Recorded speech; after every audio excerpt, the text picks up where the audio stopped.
Hi everyone, before we get into the recent Garmin CIRQA pricing leak, I need to address something important.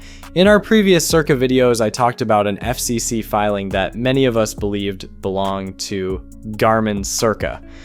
Well, it doesn't.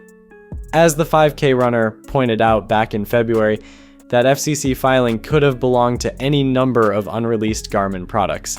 A new index scale, a golf rangefinder, a watch, or even CIRQA.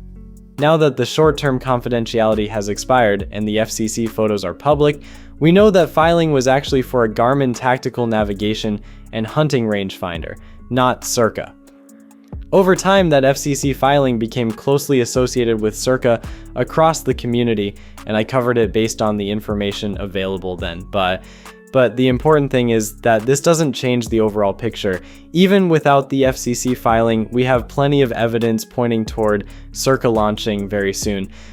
We've seen trademark registrations in multiple regions, retailer backend listings, regulatory certifications, and most recently, Garmin's own support website accidentally mentioning CIRQA before quickly removing it. And now, Garmin CIRQA has appeared in Garmin's own backend with what looks to be final pricing. The good news is, that's actually a huge relief. The leak points to a starting price of $199.99 in the United States, with localized pricing also showing up across multiple international markets. According to Garmin Rumors, they found pricing for 8 different SKUs, which likely represent the different sizes and color options we've already seen referenced in previous leaks. If that $199.99 price turns out to be accurate, it would position CIRQA right between budget fitness bands and premium screenless wearables like Whoop. It also fits Garmin's strategy of offering a dedicated recovery-focused wearable without stepping on the toes of its smartwatch lineup. The health status listing also gives us a much better idea of the sensors CIRQA is expected to include. That means heart rate variability, respiration, pulse ox, and skin temperature.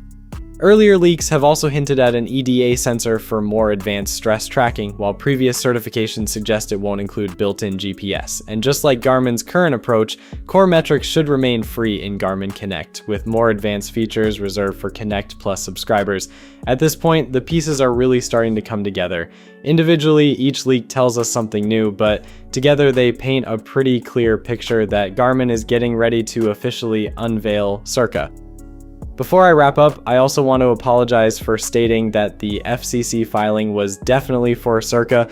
Looking back, I should have presented it as a possibility rather than a certainty.